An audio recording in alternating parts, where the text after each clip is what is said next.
Well, let's stay with news impacting the European Union because the EU and United States have agreed another pause to their trade war. This means that tariffs on EU-made steel and aluminium, as well as those on a range of US products, including whisky, motorcycles and orange juice, will be suspended until after the US presidential election. Well, our business reporter, Jonathan Joseph, is across this for us. Morning, Jonathan. So tell us more about this decision. What is the latest? Yes, Sally, this has been confirmed by the European Union in the last half an hour or so.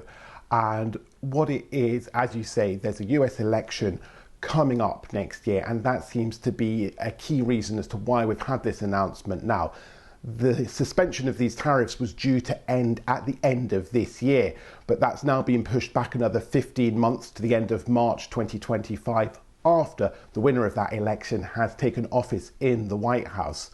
For President Biden, it's a bit of a way of trying to keep his EU allies on side, whilst at the same time appearing tough on trade domestically, because places like Ohio and Pennsylvania could be key to that US election. And in those places, steel and aluminium making is seen as a crucial vote winner, not least for the jobs that it provides. So in the meantime, EU steel and aluminium, for a certain amount of it, will continue to be allowed into the US tariff-free, and in return the EU won't be charging tariffs on things coming from the US such as motorcycles, almonds, orange juice. There's a whole long list, and it should just be remembered that President Trump lurks behind all of this, obviously no longer in office, but he's the one that put these tariffs in place in the first place. And he has already floated the idea of putting even more tariffs in place should he win next year's US election. And of course, we won't know the outcome of that for some time. And as you say, in the meantime, they've got this agreement to postpone these tariffs for now. So if you put this in context for us, the bigger picture, what this means going forward in terms of US-EU trade relations.